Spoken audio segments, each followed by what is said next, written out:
Bismillahirrahmanirrahim. Assalamualaikum warahmatullahi wabarakatuh. Perkenalkan, nama saya Diza Alivia. Saya mahasiswi Psikologi Islam semester 5 Lokal C di UIN Antasari Banjarmasin. Nah, pada kesempatan kali ini saya akan menjelaskan terkait analisis regresi pada aplikasi SPSS. Video ini saya buat guna memenuhi tugas ujian tengah semester mata kuliah aplikasi komputer psikologi yang diampu oleh Ibu Anida Magfira MPSI dan juga Ibu Siti Ayati MPSI. Oke. Nah, untuk analisis regresi sendiri itu terdiri dari dua macam, yaitu ada analisis regresi sederhana dan ada analisis regresi berganda. Nah, analisis regresi sendiri di sini tujuannya untuk mengetahui apakah terdapat pengaruh yang diberikan oleh variabel X atau variabel bebas terhadap variabel Y. Nah, untuk analisis regresi sederhana, saya menggunakan variabel X di sini, perhatian orang tua dan variabelnya motivasi berprestasi dari sebuah data penelitian yang berjudul Pengaruh Perhatian Orang Tua Terhadap Motivasi Berprestasi Peserta Didik SMP Negeri 1 Rembang. Untuk analisis regresi sederhana, ini menggunakan satu variabel X dan satu variabel Y. Nah, kemudian selanjutnya ada analisis regresi berganda. Nah, pada bagian analisis regresi berganda ini, biasanya variabel X-nya itu lebih dari satu. Untuk data kali ini yang akan saya input, itu terdiri dari dua variabel, dari penelitian yang berjudul Pengaruh Gaya Kepemimpinan dan Disiplin Kerja Terhadap Kinerja Karyawan PT Selaras Karya Raya Jakarta. Untuk variabel bebas yang pertama itu gaya kepemimpinan, kemudian variabel bebas yang kedua itu ada disiplin kerja, dan variabel Y-nya itu kinerja karyawan. Mungkin langsung saja kepada tutorial SPSS-nya. Yang pertama, saya akan melakukan uji analisis regresi sederhana dulu. Yang pertama, pastinya membuka aplikasi SPSS terlebih dahulu. Nah, akan muncul tampilan seperti ini. Kita klik variabel view. Nah, jika sudah diklik variabel view, muncul tampilan seperti ini. Pada bagian name, kita klik responden. Kemudian kita klik di type. Nah, untuk bagian type-nya, kita ubah ke string. Kemudian klik OK. Bagian lainnya dari width sampai kepada role, ini tetap tidak kita rubah. Kemudian kita lanjut lagi untuk name, ke bagian name. Yang kedua, kita masukkan X untuk variabel X sebagai simbolnya. Kemudian type-nya tetap numerik, width-nya tetap 8, tetapi desimalnya kita rubah di sini menjadi 0. Kemudian untuk labelnya, nah tadi kan pada regresi sederhana itu variabel X-nya adalah perhatian orang tua. Jadi kita ketikkan di sini untuk labelnya perhatian orang tua. Kemudian values, missing, column, dan align-nya tetap sama. Untuk measure-nya kita rubah menjadi ordinal. Nah, kembali lagi ke bagian name, kita masukkan simbol Y untuk variabel terikatnya. Kemudian kita klik type, tetap numerik, tidak berubah. Nah, untuk desimalnya kita rubah menjadi 0. Nah, untuk variabel terikatnya tadi kan motivasi berprestasi ya. Jadi kita ketikkan di sini motivasi berprestasi. Nah, sudah. Kemudian values, missing, column, dan align-nya tetap sama. Dan untuk measure-nya kita rubah menjadi ordinal. Karena ini nanti datanya berupa data ordinal. Nah, apabila sudah selesai, pada bagian variable view, kita berpindah ke sini, kita klik di bagian bawah kiri, data view. Nah, untuk tampilannya akan seperti ini ya. Jadi ada responden, di sini ada X untuk perhatian orang tua, dan ada variabel Y untuk motivasi berprestasi. Nah, kita ambil data, di sini sudah saya siapkan pada Excel agar lebih mudah ya. Nah, jadi untuk analisis regresi sederhana, di sini ada variabel X-nya perhatian orang tua dan Y-nya motivasi berprestasi. Kita blok terlebih dahulu datanya dari responden ya. Oke, kemudian kita copy atau Ctrl C. Kembali lagi ke SPSS. kita klik pada bagian responden sini yang pertama, kemudian kita paste atau Ctrl V.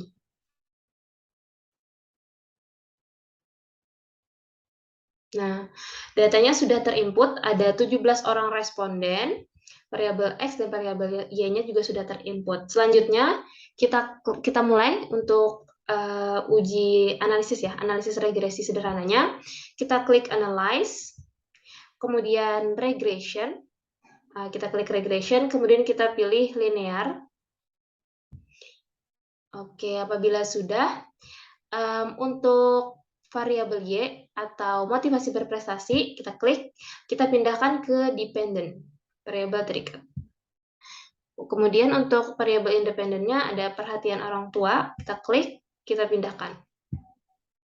Nah, kemudian kita klik statistik.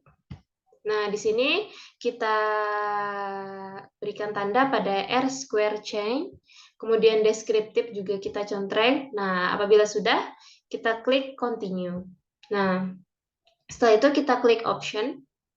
Nah, pada bagian option ini sudah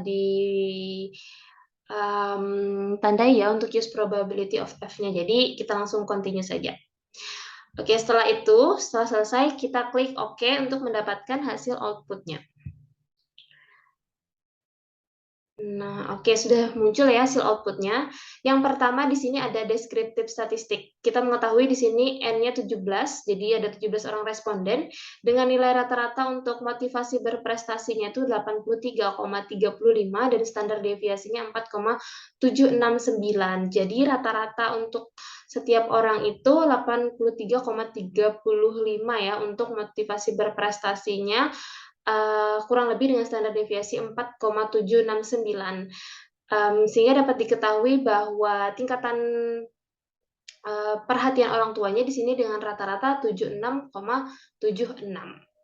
Oke, kita langsung beralih ke tabel correlation. Nah, di sini kita melihat korelasi atau hubungan ya antara variabel X dan variabel Y. Di sini kita melihat bahwasanya variabel perhatian orang tua di sini menunjukkan angka 0,729, yang mana angka tersebut menunjukkan bahwa terdapat korelasi atau hubungan antara hubungan yang cukup kuat antara perhatian orang tua terhadap motivasi berprestasi, dibuktikan dengan angka 0,729 dan hubungannya ini memiliki arah yang positif sehingga semakin tinggi perhatian orang tua maka akan semakin tinggi pula motivasi berprestasi. Untuk variabel enternya mungkin cukup diketahui saja bahwasanya variabel yang dibahas di sini ada perhatian orang tua sebagai variabel bebas dan variabel terikatnya motivasi berprestasi. Kita lanjutkan ke tabel selanjutnya, ada model summary. Nah, pada model summary ini kita bisa melihat angka R di sini. Nah, jadi ini untuk mengetahui bagaimana sih pengaruh yang diberikan atau sebesar apa pengaruh yang diberikan oleh variabel bebas atau variabel X kepada variabel Y. Nah, di sini kita bisa melihat angkanya 0,729. Angka tersebut, kemudian ini untuk R-nya, nilai R-nya. Nah, kemudian pada nilai R square, nah di situ kita bisa melihat nilai R square-nya itu sebesar 0,532. Nah, dari 0,532 itu kita mengetahui bahwa korelasi koefisiennya itu kita ubah ke persentase, jadi sebesar 53,2%. Maka angka tersebut atau 53,2% menunjukkan bahwasanya kontribusi yang diberikan oleh perhatian orang tua atau variabel X itu sebesar 53,2% terhadap motivasi berprestasi, dan untuk sisanya sekitar 40%-an lebih itu dipengaruhi atau berasal dari kontribusi hal-hal lainnya di luar dari perhatian orang tua. Nah, lanjut kepada tabel ANOVA. Untuk tabel ANOVA kita lihat pada signifikansinya di sini 0,001, yang mana angka signifikansi hitungnya itu lebih kecil daripada angka 0,05, yang mana hal tersebut merupakan koefisiennya ya. mohon maaf, merupakan probabilitasnya. Maka berdasarkan hasil tersebut dapat kita ketahui bahwasanya hipotesis alternatif atau hipotesis A-nya diterima. Jadi atau menunjukkan bahwa terdapat pengaruh yang diberikan oleh perhatian orang tua terhadap motivasi berprestasi. Nah, untuk terakhir di sini saya akan menginterpretasikan dari tabel koefisien. Di sini pada tabel koefisien kita melihat pada konstan sini B itu angka 27,136. Nah, ini bisa kita masukkan kepada persamaannya Y sama dengan A ditambah BX. Nah, untuk Y sama dengan A di sini kita ambil dari konstantanya nih ya, yang B, yaitu 27,136. Nah, ditambahkan dengan 0,732X. Nah, apa sih maksudnya di sini? Jadi kita mengetahui apabila seseorang yang memiliki motivasi berprestasi tanpa perhatian orang tua, maka nilai motivasi berprestasinya itu konstantanya itu sebesar 27,136. Namun jika mendapatkan perhatian orang tua, maka itu akan bertambah. Makanya tadi 27,136 ditambah 0,732 bagi yang mendapatkan perhatian orang tua. Nah, sehingga koefisien regresi B sebesar 0,732 di sini menunjukkan penambahan tingkat motivasi berprestasi siswa itu untuk setiap penambahan poin jawaban pada perhatian orang tua. Nah, demikian untuk penjelasan pada analisis regresi sederhana. Selanjutnya akan saya lanjutkan untuk analisis regresi berganda. Oke, kita buka untuk SPSS data yang baru ya. Kita klik file new untuk kemudian data. Nah, di sini muncul lagi untuk data yang baru. Di sini saya mengambil data yang berbeda karena untuk analisis regresi berganda harus menggunakan variabel yang lebih dari satu. Sama seperti sebelumnya, kita ke variabel view terlebih dahulu. Oke, di sini kita klik responden, ketik responden. Oke, untuk type-nya ini kita rubah menjadi string. Yang lainnya tetap. Kemudian untuk variabel X-nya, karena ada dua variabel X untuk yang berganda tadi ya, pada judul kita lihat kembali ke sini. Nah, variabel X1 itu gaya kepemimpinan, kemudian X2 disiplin kerja, dan variabel Y-nya kinerja karyawan. Oke, kita kembali ke SPSS. Nah, untuk X1 kita beri nama dulu. Untuk type-nya kita rubah ke tidak kita rubah, tetap numerik. Hanya desimalnya di sini kita rubah menjadi 0. Untuk labelnya X1 tadi adalah gaya kepemimpinan. Kemudian values missing column dan align-nya tetap. Kemudian untuk measure-nya kita rubah menjadi ordinal.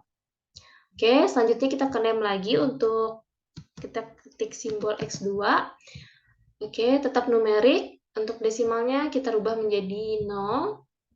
Labelnya di sini kita masukkan variabel X untuk X yang kedua itu disiplin kerja. Oke, sudah untuk values missing column dan align tetap. Kita ubah measure-nya menjadi ordinal. Kemudian variabel Y tetap numerik, desimalnya width-nya tetap, desimalnya kita rubah menjadi 0. Labelnya di sini adalah kinerja karyawan.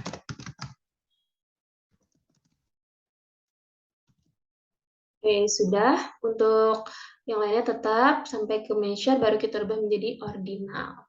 Bila sudah seperti ini, kita masuk ke data view. Oke, sudah berubah ya tampilannya, ada responden, kemudian ada X1 untuk gaya kepemimpinan, X2 untuk disiplin kerja, dan Y untuk kinerja karyawan. Masuk ke Excel, data yang sudah saya siapkan pada analisis regresi berganda. Nah, di sini kita blok seluruhnya ya, dari responden sampai seluruh data. Oke, di sini ada 25 responden. Ctrl C atau kita copy, kembali ke SPSS, kita masukkan, kita paste, Ctrl V. Oke, ini datanya sudah terinput ya, 25 responden. Lanjut kita ke analyze, regression, kemudian kita klik linear. Jika sudah, untuk variabelnya, kita klik kinerja karyawan, kita masukkan ke dependent. Kemudian untuk gaya kepemimpinan, kita masukkan ke independen, dan disiplin kerja juga kita masukkan ke independen. Sudah, kita klik statistik. Oke, kita contoh pada R squared chain dan deskriptif. Kemudian continue. Untuk optionnya kita cek, oke, sudah use probability of F, continue. Sekarang kita klik oke.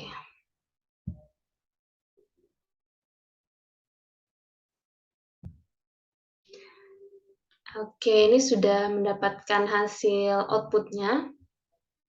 Nah, pada deskriptif statistik kita melihat di sini ada N menunjukkan jumlah responden 25, untuk mean atau rata-ratanya itu 41,08.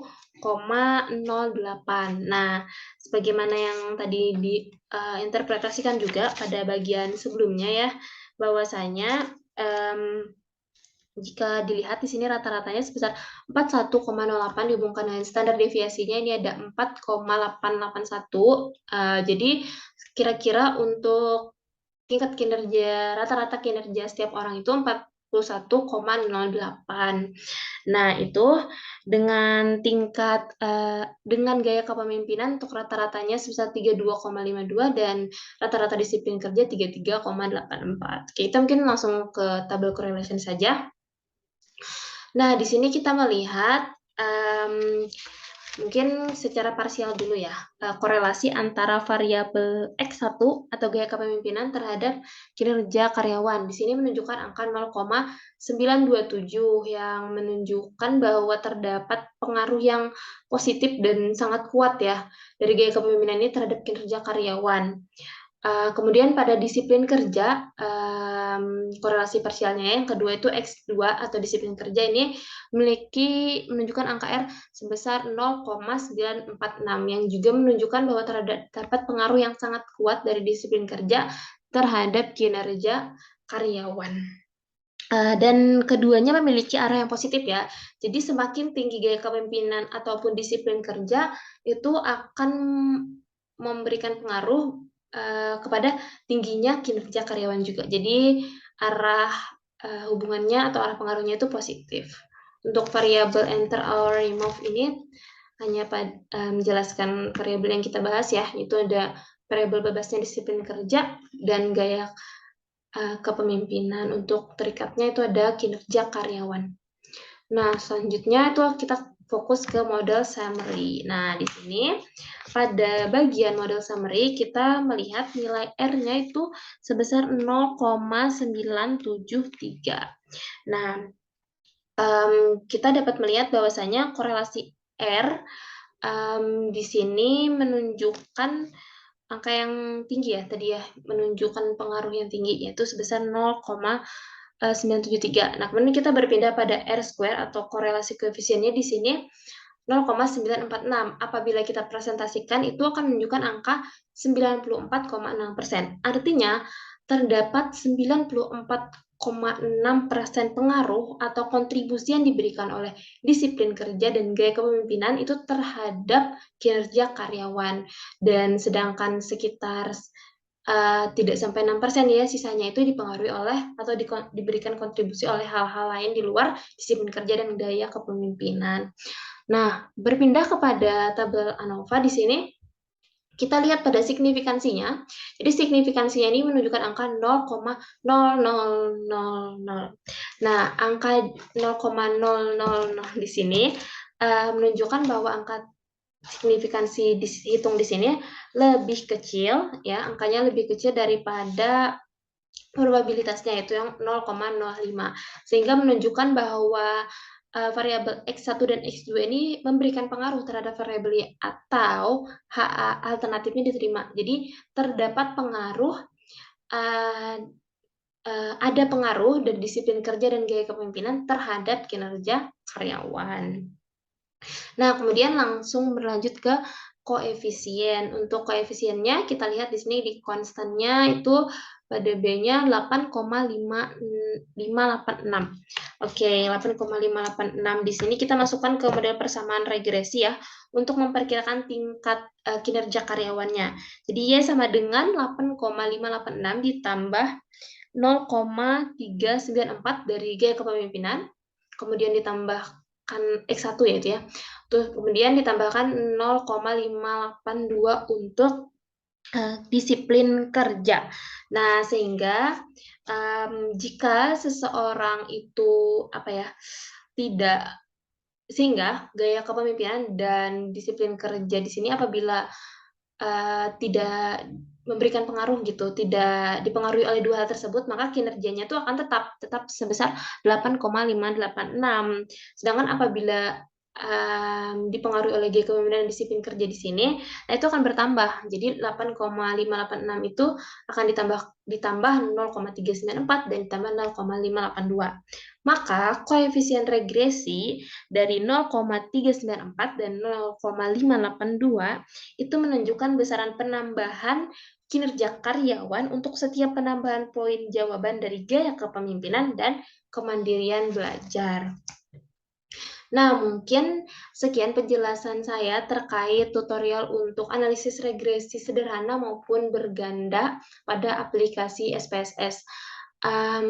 Apabila terdapat kesalahan, saya memohon maaf. Terima kasih. Wassalamualaikum warahmatullahi wabarakatuh.